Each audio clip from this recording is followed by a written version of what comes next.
Buenas noches, bienvenidos al segmento de la entrevista a las 8:45, análisis y entrevista junto a Carmina Valdizán. Carmina, un gusto en saludarla, buenas noches. Igualmente, Mariana, muy buenas noches, ¿cómo está? ¿Por qué dudó en saludarme? ¿Por qué dudó en saludarme? No le quería decir buenas noches. No me quería decir buenas noches. Hoy no me confundí, dije buenas noches. Bueno, no he dicho que es miércoles, pero no hubiera dicho que es miércoles. Entonces, ¿por qué dudó? No sé. ¿Está distraída? No, estaba cabalmente pensando en lo de la entrevista, Ah. las cosas que están pasando? Están pasando, sí. Bueno, ya habiendo Carmina vuelto a poner atención en el programa y haberme puesto atención a mí, Es que eso es lo les que le damos, preocupa, que le sí, ponga les damos atención la a usted. bienvenida. Hoy por la noche vamos a tener dos analistas, dos invitados con quienes vamos a tratar de ver el impacto real que pudiera tener algunos anuncios que se han hecho durante previo y durante la celebración de la Cumbre de las Américas, que como todos ustedes saben se está llevando a cabo en Los Ángeles. La parte formal, oficial, inició hoy, pero ha habido reuniones previas donde la delegación encabezada por el canciller de Guatemala ha tenido varias participaciones, reuniones, y lo que ha sido destacado por muchos es este anuncio primero de la vicepresidenta Harris, de que ha estado reuniéndose y logrado aparentemente un compromiso de inversión privada de alrededor de 3.200 millones de dólares para los próximos años. Más concretamente, hoy ya se habla de que el compromiso para los tres países del denominado Triángulo Norte, entiéndase Guatemala, El Salvador y Honduras, es de 1.900. Informaciones más cercanas, el ministro de Economía que está participando allá en Los Ángeles está hablando de que lo que posiblemente se vaya a concretar son alrededor de 200 millones de dólares en Guatemala para los próximos 3 años. Y solo para cerrar, vamos a poner en contexto 3 años, 200 millones, Carmina. Recordar, el ingreso de remesas familiares registrado en mayo fue de más de 1.500 millones de dólares, o sea, en un mes. En lo que va de enero a mayo de 2022, llevamos más de 7.000 millones de dólares. Y eso le llega directo a las familias. Exactamente, por eso estamos poniendo en el contexto. Y no vamos a despreciar y no queremos hablar mal de las inversiones extranjeras, son bienvenidas, aquí tienen las puertas abiertas, pero la formación bruta de capital privada del año pasado, según las cuentas nacionales del Banco de Guatemala, fue de más de 93.000 millones de quetzales. O sea, inversión de los guatemaltecos, más de 93.000 millones de quetzales. Bueno, con ese contexto, vamos a darle la bienvenida a nuestros dos invitados, al licenciado Roberto Wagner, internacionalista y catedrático universitario, y también a la licenciada Claudia Galán, directora de la Unidad Económica de CACIFA. Ambos, buenas noches, bienvenidos.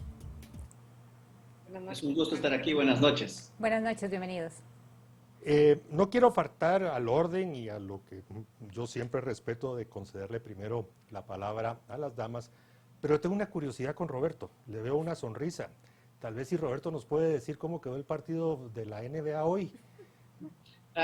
Sí, hay que empezar por ahí. Tal vez porque esté de verde no quiere decir que iba por los Celtics. No, por eso pregunto, pero es Roberto. una pena, pero es el tercer partido y seguramente creo que Golden State va a remontar este resultado.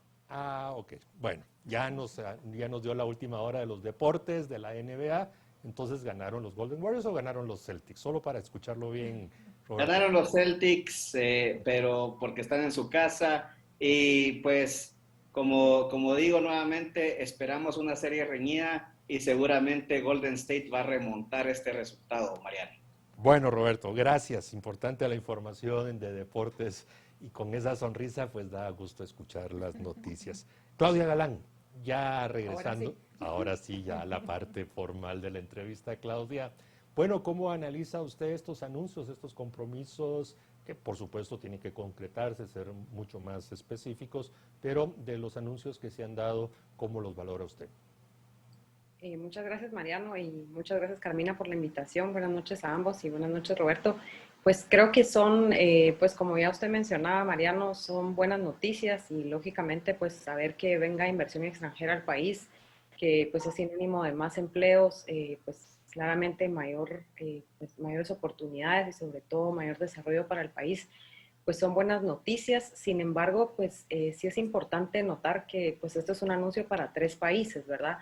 3 países con diferentes realidades, con diferentes prioridades. Entonces sí es importante que también pues estos anuncios vayan acompañados de esa priorización, ¿verdad? De cada una de las diferentes pues economías que están, a quienes está ofreciendo esta inversión, ¿verdad?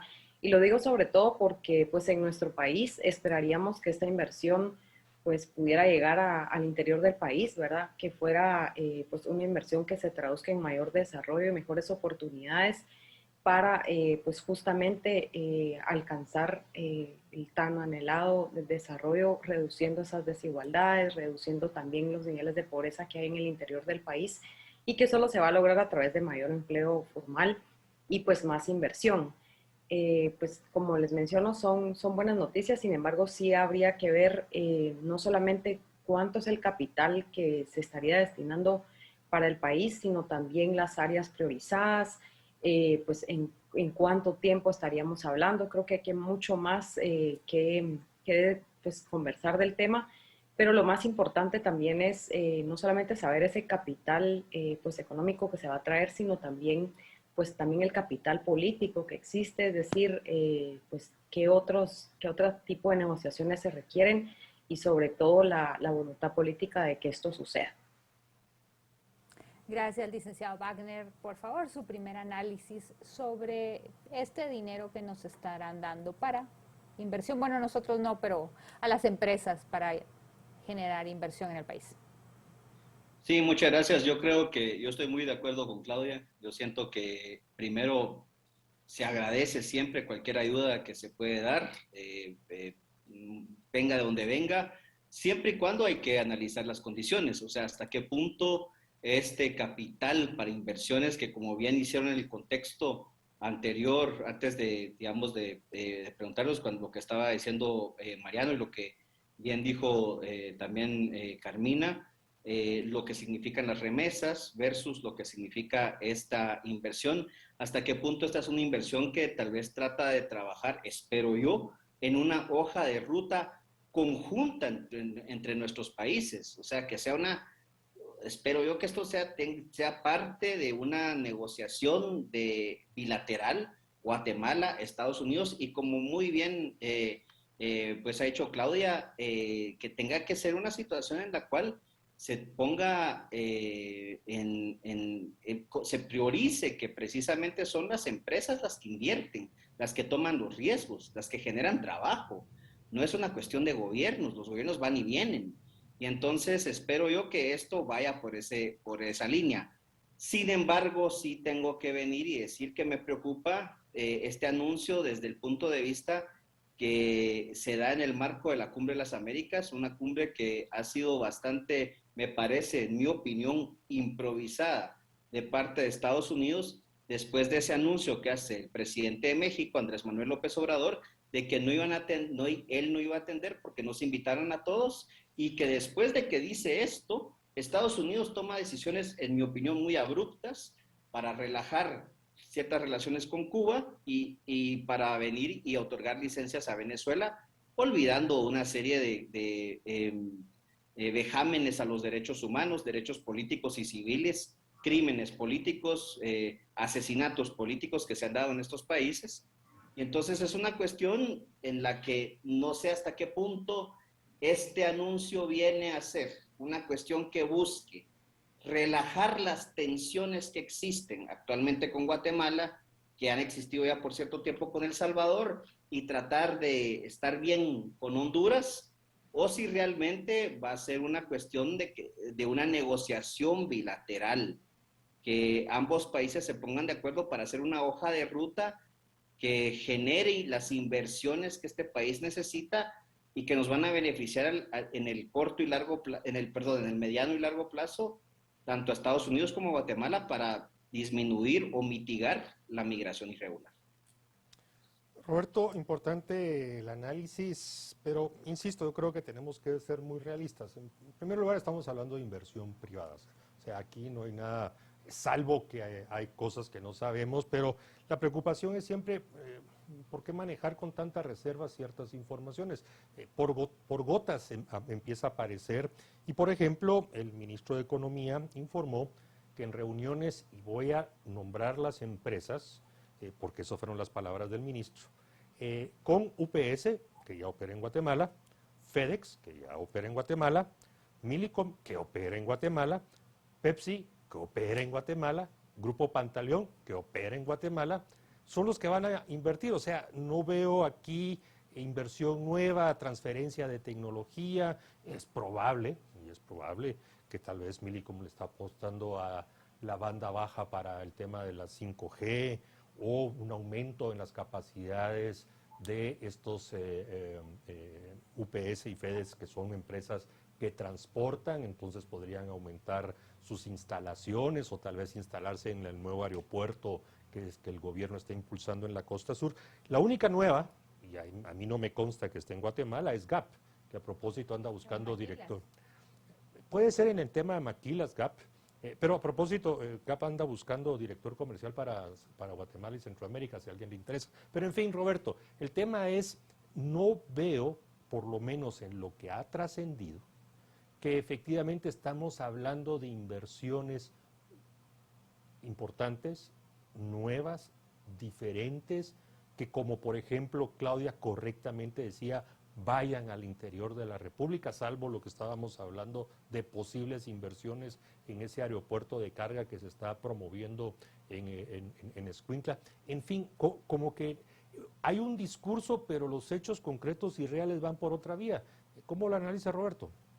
Pues lo podemos ver de dos formas, Mariano. O sea, primero lo podemos ver desde una perspectiva muy conservadora de parte de los Estados Unidos, tomando en cuenta lo que ha sido la relación, tomando en cuenta, digamos, que son empresas que ya operan en el país y que podrían, digamos, o sea, desde esta perspectiva, aumentar o generar más plazas de trabajo o generar más incentivos o más oportunidades laborales. O bien lo que les estaba diciendo después, o sea, que sea una cuestión de venir y decir, vean, vamos a lanzar esta situación aquí porque no hemos encontrado nuevos inversores, no hay una situación en la que nosotros podamos garantizar que esa inversión vaya a tener un retorno, o sea, porque obviamente son las empresas las que toman los riesgos. Y hasta qué punto es, digamos, nuevamente digamos, como decía yo, un salvavidas a lo que es una relación que en las últimas semanas se ha vuelto muy tensa. Y entonces, después de que el presidente de Guatemala dice, a mí no me van a invitar a la cumbre y no voy a ir, y después decide, sí lo invitan, después decide que no va, y después de las declaraciones que dio sobre la USAID, sobre el embajador de Estados Unidos, ¿hasta qué punto seguimos en declaraciones que buscan tal vez bajar las tensiones y que en el fondo, como bien lo ha mencionado Mariano, son más declaraciones que buscan amortiguar estos efectos o estas declaraciones tan poco diplomáticas, digámoslo así, y realmente en el fondo del asunto, como bien decía Claudia, no vienen a ser cuestiones que realmente vengan a impactar. Creo que perdimos a Roberto.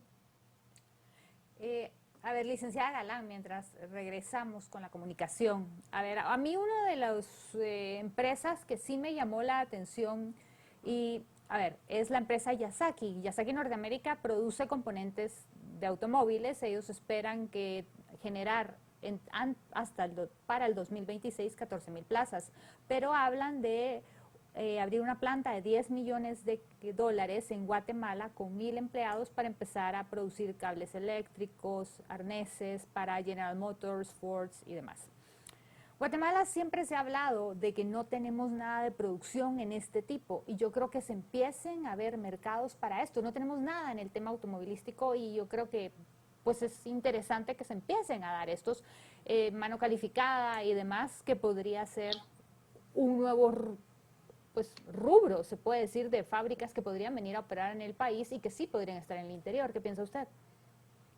Sí, gracias Carmina. Yo creo que aquí lo importante es entender que para que venga esa inversión también tenemos que tener ese capital humano ya calificado, ¿verdad? Porque al final la empresa no puede tomarse pues un tiempo para esperar que ese capital humano se forme. Yo creo que aquí justamente ese está el reto y es lo que muchas veces pues se ha insistido en diferentes propuestas de cómo pues hacer que tengamos carreras técnicas, ¿verdad? Porque un ejemplo de cómo se instalaron este tipo de fábricas en México es porque pues se hizo todo un impulso y una promoción de carreras técnicas, digamos, a nivel de ingeniería técnica, donde pues son carreras de 2, 3 años, pero se certifica a las personas de que tienen ciertas habilidades para que estas fábricas pues puedan operar inmediatamente, ¿verdad? Y que exista esa mano de obra calificada para lo que estas empresas necesitan. Lamentablemente, pues hoy no es una realidad en el país que podamos decir que tengamos pues inmediatamente esas, según las cifras que usted mencionaba, esas 1000 personas ahorita ya disponibles con carreras técnicas que tengan esas habilidades para poder, por ejemplo, producir, no sé, microchips o todo el tema para el tema automovilístico. Entonces creo que ahí está el reto, ¿verdad? O sea, ya tenemos identificadas cuáles son, digamos, las necesidades para este tipo de inversiones. Son inversiones importantes, pero que necesitan claramente esa mano de obra calificada, que también se necesita pues certificar competencias, sobre todo ahorita tras la pandemia, pues al final la digitalización también es una oportunidad para poder pues aprovechar y pues potenciar en la mayor medida pues mayores pues perfiles, mejores perfiles y sobre todo carreras técnicas. Como mencionaba el caso de México, por ejemplo, México pues ha tenido un modelo muy interesante con el CONALEP de ellos, que es el INTECAP para nosotros. Entonces ellos están certificando, por ejemplo, jóvenes en la educación vocacional entre 16 y 18 años, ya con carreras de ingeniería, técnicos, como les menciono, que al final eso ha abierto las puertas. Así que aquí la gran pregunta es dónde vamos a empezar a priorizar para poder atraer esa inversión, porque yo puedo decir que aquí traigamos fábricas para producir automóviles, podemos pues decir sí, sigamos trayendo pues fábricas para mayores temas en tema textil, por ejemplo, o otro tipo de industrias importantes. Sin embargo, como menciono, pues sí hay que tener en cuenta que esto requiere cierto capital humano certificado y calificado y a su vez también las condiciones, ¿verdad? Porque en el interior del país, como mencionaba, es donde está la mayor necesidad de empleo formal y pues habría que también identificar en qué áreas se puede pues establecer este tipo de fábricas, la oportunidad que existe también y sobre todo pues temas de certeza jurídica para garantizar que las inversiones que vengan pues tengan todas las, pues se cumpla con la ley, ¿verdad? Y no tengamos esos desfases que al final después nos hacen pues perder esos capitales extranjeros. Claudia Galán, a ver, eh, no es que yo esté criticando y por criticar, sino quiero contextualizar y quiero poner los pies sobre la tierra sobre estos anuncios y esta iniciativa de la vicepresidenta Harris. Pero, a ver, hoy la portada de un medio de comunicación escrito eran los 1.900 millones de dólares. Ya el ministro de Economía, insisto, ya dijo que solo son 200 en 3 años. O sea, estamos hablando que de esos 1.900 para el Triángulo, el 10% le queda a Guatemala, el resto de 90 será entre El Salvador y Honduras, aparentemente. Y el reto, y ahí es donde necesito su expertise, Claudia. A ver, esta inversión que Carmina menciona, ¿se va a instalar o está anunciada en el municipio de Ayutla, San Marcos?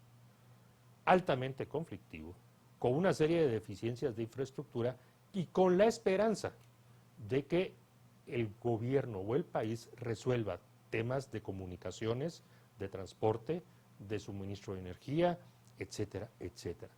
¿Usted considera que efectivamente, y a mí no me consta que esa inversión sea dentro del contexto de la iniciativa Harris, pero ese puede ser un ejemplo emblemático realmente para dar un paso cualitativo hacia adelante en el tipo de inversión que pudiera instalarse en el país?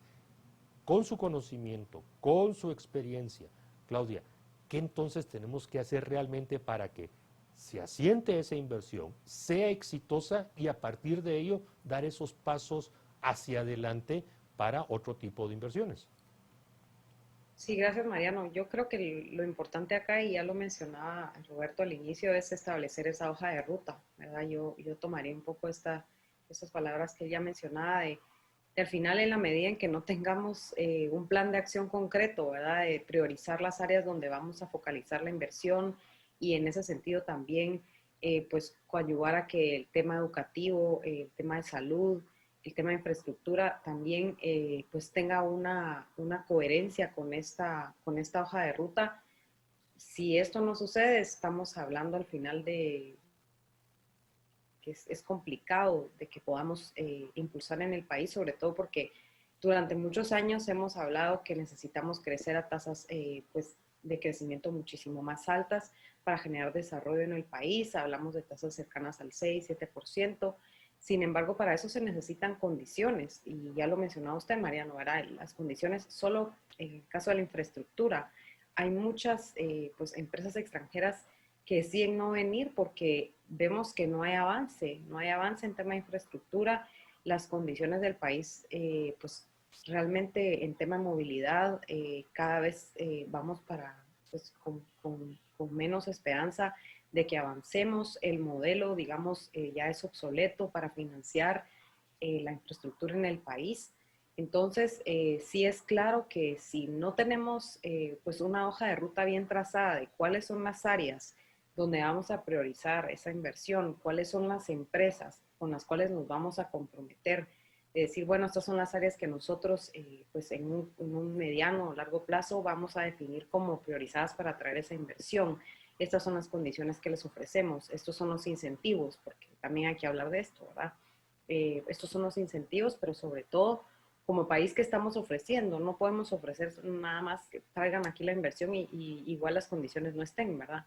Entonces yo creo que lo más importante es definir esa hoja de ruta donde estén las áreas priorizadas, identificadas hasta, digamos, como ya mencionaba, ese capital humano que tengamos ya disponible, y sobre todo pues las condiciones en materia de educación, de salud y sobre todo de infraestructura, que es donde tenemos los mayores rezagos actualmente. Licenciado Wagner, esto realmente ya hemos visto que Estados Unidos trata de generar inversión. No es la primera vez que precisamente el presidente Biden, cuando era vicepresidente, él creó todo un plan de acción para generar inversión en el Triángulo Norte, etcétera, etcétera.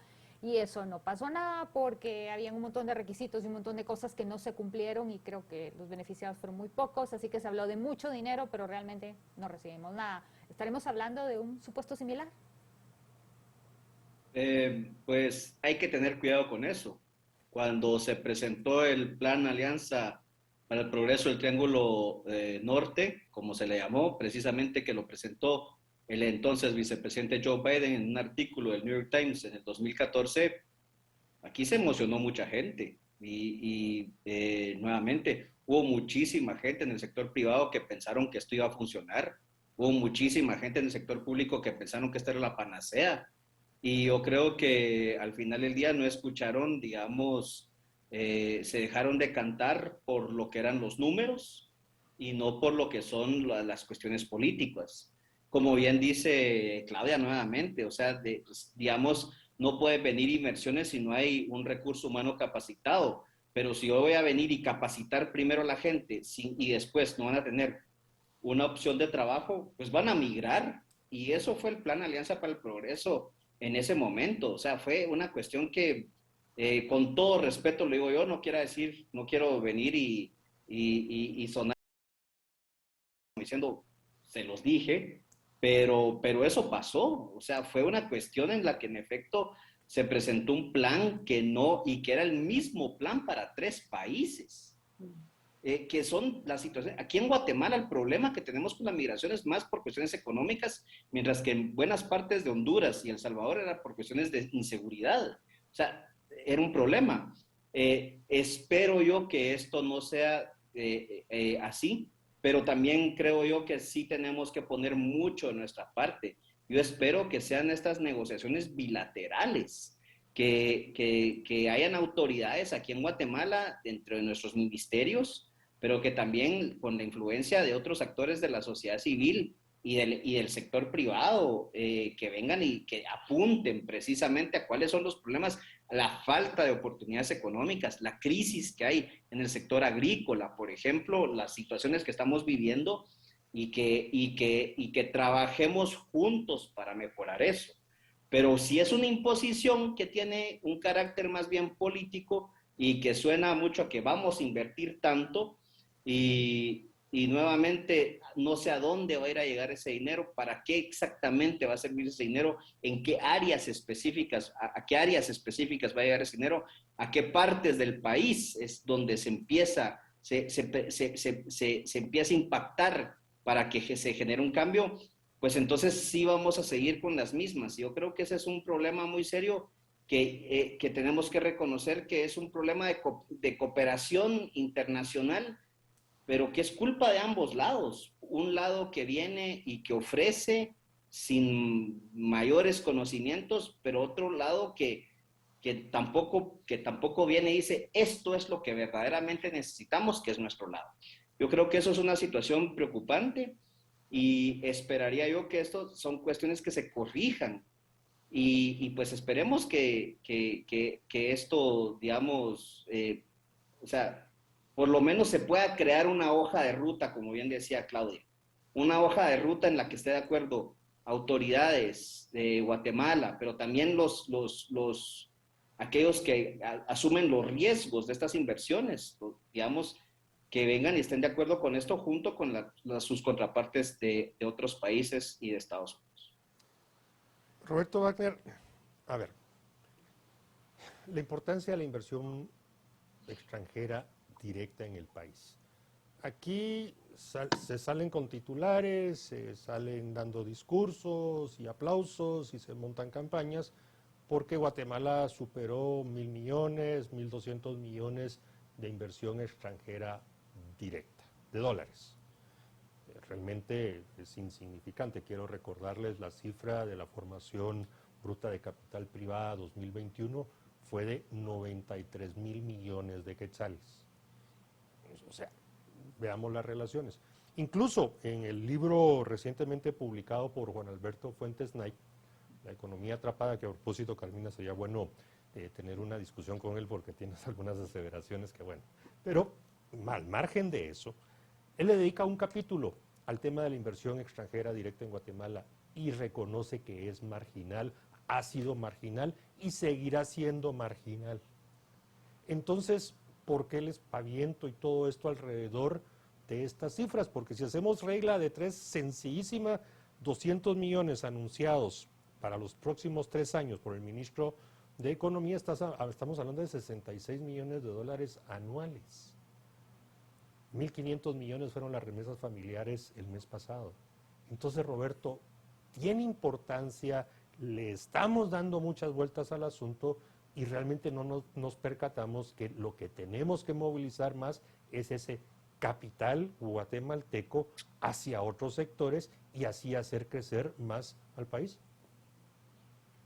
Completamente de acuerdo, Mariano, pero es un discurso político que le gusta a una parte, o sea, le gusta a los funcionarios públicos, le gusta a los candidatos de turno, a los alcaldes, pero también es un discurso político del que, digamos, nuevamente, donde tampoco veo yo un sector privado que venga y ponga más puntos sobre las IES, ¿no? Al final del día, cuando venimos y hablamos de eso y se habla de, digamos, de lo que se está haciendo, estamos hablando de una serie de cuestiones estructurales del país. ¿Por qué no se invierte más? ¿Por qué no generamos las situaciones o las condiciones necesarias para que se invierta en el país? Y esa también, ahí sí nuevamente viene a ser una tarea de todos, una tarea de venir y decir cómo es que la infraestructura del país. A ver, la gran importancia geopolítica y geoestratégica de Guatemala es su infraestructura, es la posición en donde está. No es vender café en todo el mundo, es la posición en donde está. Nuestros puertos, que deberían ser la carta de presentación para esa inversión, son horribles, con todo respeto. Lo estoy diciendo con todo respeto, pero es que no son lugares que uno llega y viene y dice, qué bonito llegar al puerto de San José y todo lo que tiene, las amenidades que tiene, los hoteles que tiene, los restaurantes que tiene, o a Puerto Barrios. Es exactamente lo mismo, uno viene y llega, atraca y que ve una cantina por un lado y un prostíbulo por el otro lado. Perdón, esas son las cartas de presentación de un país. Y por muchísimo tiempo así han estado. Entonces, ¿quién está haciendo qué por todo esto? ¿Quién está viniendo y diciendo, vean, esto tendría que cambiar, esto se tendría que hacer? Un profesor mío en la universidad lo decía, seguimos, el transporte aquí sigue siendo un transporte camioncito.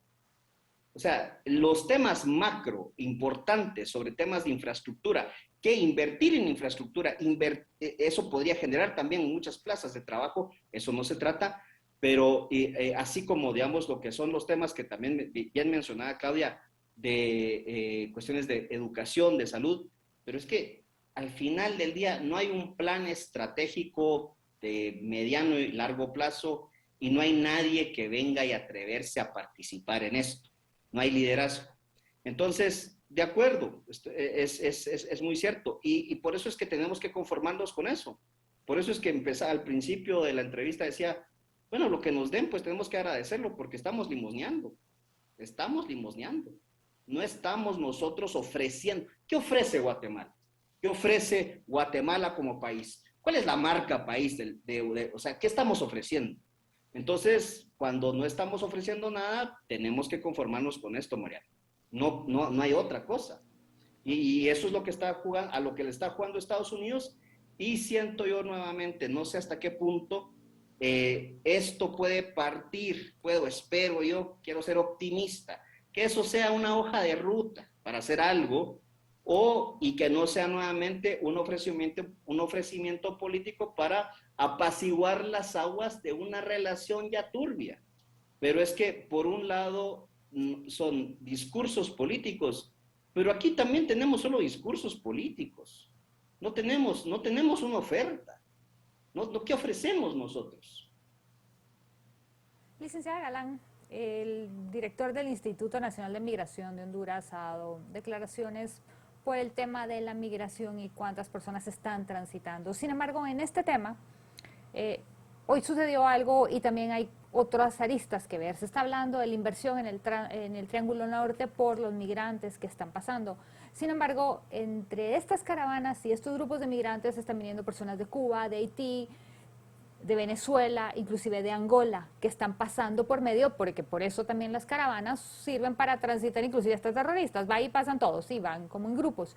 Nuestros migrantes se siguen yendo de uno a uno, calladita la boca, cruzan la frontera. Estos son grupos como más manipulados. Entonces, pues sí, viene la inversión y todo, pero igual estas caravanas se van a seguir dando porque son fenómenos políticos que están orquestados. El día de hoy, en lo que está sucediendo a la cumbre, un grupo de migrantes marchó desde Tapachula y que piensan llegar a la frontera porque quieren pedir mejores condiciones para estos migrantes que están cruzando.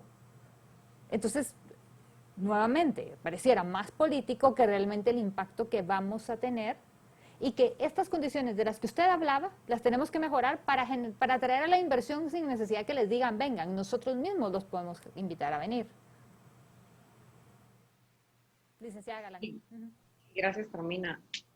Yo creo que aquí hay otro tema que es importante traer a colación y es pues también los fuertes retos que existen a nivel de América Latina, sobre todo con el tema político y la polarización que existe.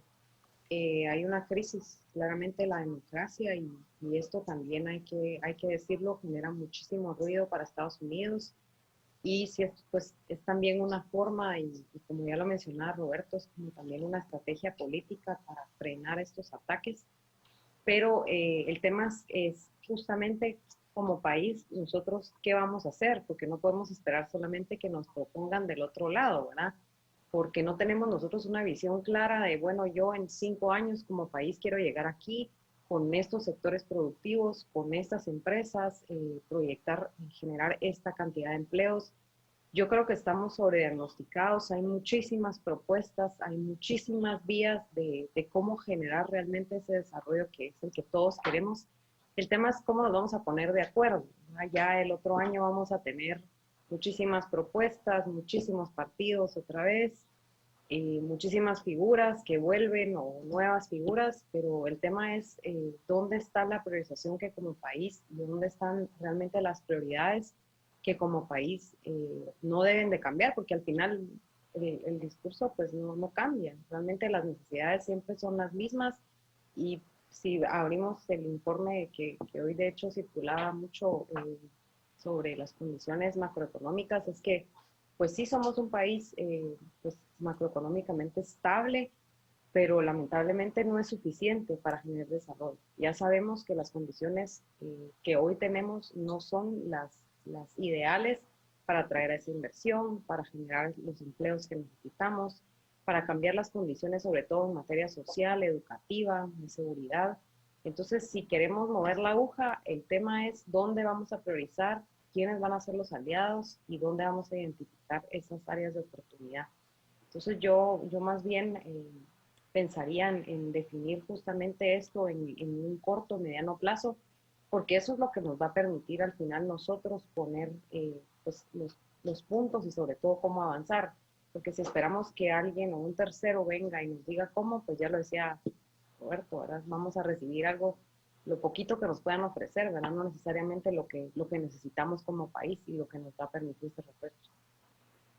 Claudia Galán, antes de hacer la siguiente pregunta y escuchar su análisis, le voy a responder a una persona de la audiencia de Canal Antigua.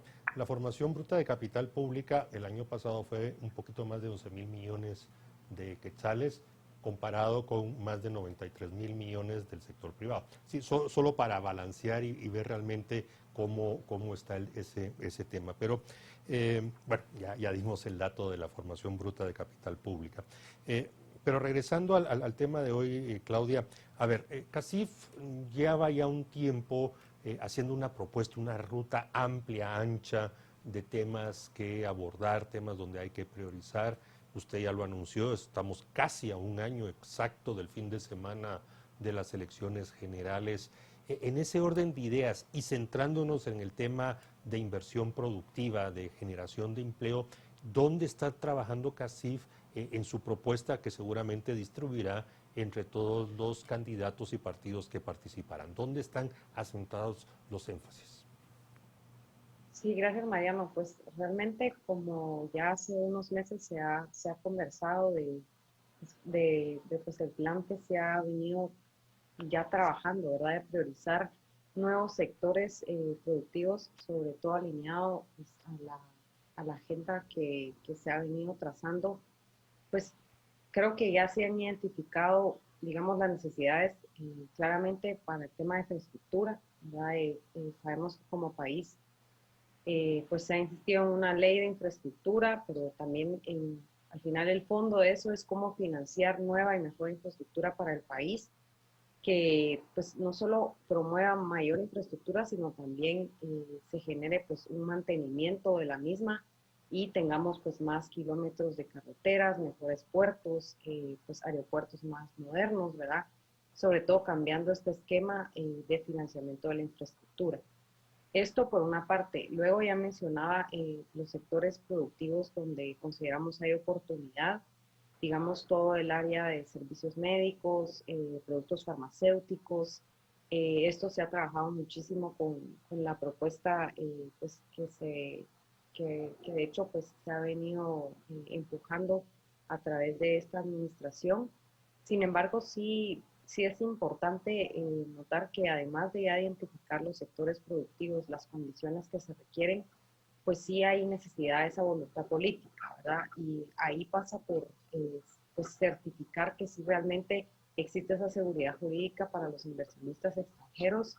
Lamentablemente no es el caso en el interior del país. Esa falta de gobernabilidad, esa falta de certeza, esa falta de reglas claras es lo que pues hoy impide que los planes que ya anteriormente mencionaba pues se logren, ¿verdad? De hecho, prueba de eso es que la verdad que las inversiones no están llegando en los territorios donde quisiéramos existe ese empleo formal.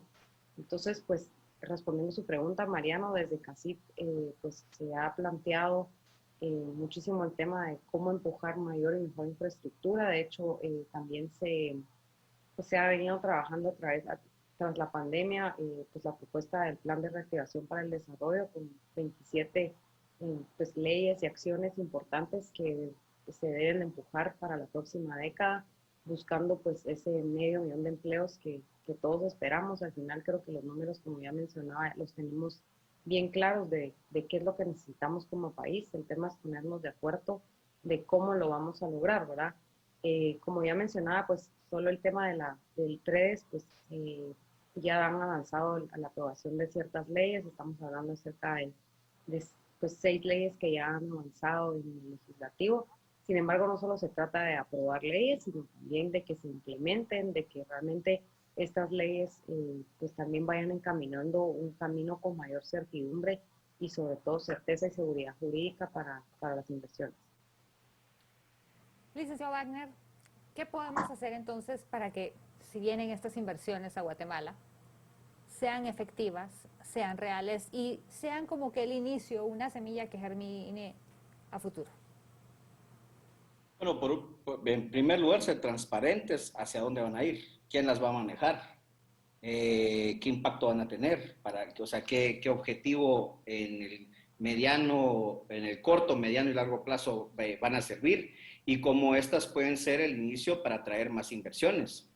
Yo creo que Claudia ha dado un excelente resumen de lo que los inversionistas necesitan para venir a este país, que nuevamente no es una cuestión de gobiernos, es una cuestión de inversionistas, de personas, de emprendedores que van a tomar riesgos para buscar aumentar su capital y al mismo tiempo generar beneficios para el país. Pero todo eso, nuevamente, tenemos que pensar de que hay diferentes tipos de inversores y lo que nosotros queremos buscar y atraer son aquellos inversores de calidad, aquellos inversores que se van a quedar con bastante, o sea, que realmente van a contribuir también y que se va a poder dar cierto efecto derroche en temas de inversión para ayudar en cuestiones de salud, de educación, que puedan contribuir paralelamente a lo que son las atribuciones que tiene el Estado de Guatemala. Pero para mí ese es el punto importante porque nuevamente estamos en una situación, estamos en un ambiente, en una coyuntura, en una cumbre de las Américas donde el tema fue quién va, quién no va. Después el presidente dice que no va, El Salvador dice que no va, Honduras dice que no va. Entonces decimos, vamos a invertir en ustedes. O sea, ¿qué significa eso? ¿Es una declaración política o realmente eso puede venir y ser la apertura, algo que se tiene que aprovechar para decir, bueno, vaya, si van a invertir, ¿cómo vamos a tratar este tema? O sea, no es una inversión de empresas, porque es un anuncio del gobierno. Entonces, ¿esto cómo se va a ver? Y como bien decía Mariano, ¿cuánto dinero va a ser en cada año? Esto que sirva para hacer eso, para hacer una hoja de ruta. Si no, de lo contrario, seguramente vamos a estar en 3 años hablando de lo mismo, con otro gobierno o con el mismo gobierno de Estados Unidos, no importa si es demócrata o republicano y todo, pero seguramente vamos a estar en un foro como este diciendo ante ante otro ofrecimiento de inversión, diciendo, bueno, ¿y qué va a pasar? ¿Qué vamos a hacer con esto? ¿No? ¿Qué es lo que lo que ha estado pasando? Que esto tiene que parar, pero tiene que también venir, se tiene que poner, como insisto, los puntos sobre las IES. ¿Para qué sirve esto? O sea, que nos quede claro a todos cómo va a ser, cómo va a funcionar todo esto. Y como bien dice Claudia, yo siento que hay que hacer esfuerzos ya como país también, del lado de Guatemala, de estos temas prioritarios que tenemos y que trabajemos en conjunto. La polarización nos está matando y la coyuntura en tantos temas políticos, con las elecciones, con el pleito con los Estados Unidos, la conflictividad social, nos está matando. O sea, eso es una cuestión en la que no avanzamos con eso. Y yo siento que hay que, digamos, madurar más, hay que ser más racionales y venir y encontrar puntos comunes entre las partes para sacar al país adelante. Porque no puede ser que Roberto, solo porque... ¿Sí? Roberto, a ver, y tal vez no sería más interesante que fuéramos más atrevidos. Y le dejo ahí, no le voy a preguntarle el resultado de los próximos partidos, pero no sería tal vez como algo más impactante para el país si logramos persuadir a Elon Musk que desvíe un par de los satélites de Starlink y que le provea internet gratis a todas las escuelas e institutos públicos del país? ¿No sería de mayor impacto una inversión privada de esa naturaleza en lugar de estar hablando de todo lo que estamos hablando, pero que creo que la conclusión es que no tendrá mayor impacto? 15 segundos. Sí, Mariano, yo creo que sí tenemos que ser más atrevidos, hablar sin pelos en la lengua, y siento que ya tenemos que venir y denunciar, digamos, que nos ofrezcan el oro y el moro, y que al final del día sigamos dando vueltas como el hámster en su ruedita. Bueno, entonces nos queda de tarea, Claudia, Roberto, Carmina y a mí, que persuadamos a Elon Musk que desvíe un par de esos satélites de Starlink y logremos internet de banda ancha gratis para todas las escuelas e institutos. Un par de túneles para el tráfico de una Y vez. bueno, ya vieron, atrevidos y ya se van de boca. Claudia, Roberto, muchas gracias, muy amables, hasta la Muchísimas próxima. Gracias. Sí, Carmina. Adiós, Roberto. Buenas noches. Buenas noches. Bueno, ya vio que sí se puede. Soñar se puede, persuadir eso es. Hacemos el esfuerzo. El tema es que los gobiernos no tienen ningún interés en esto. Pareciera que ahí sí prefieren tener a la gente como está. Es más fácil que se vayan los migrantes y vengan las remesas y la economía florezca y nos endeudan y generaciones venideras van a seguir pagando esto. Es lo que está sucediendo. Bueno, vamos a ver si cambiamos eso. Les agradecemos mucho, muy amables por estar con nosotros. Los invitamos a que continúen con Canal Antigua. Producción ya me anunció que yo estaré el domingo y voy a tener un tema interesantísimo. Ya se los anticipo, va a estar buenísimo. Así que los espero el próximo domingo y con Carmina regresamos el próximo lunes. Un gusto, buenas noches. Buenas noches.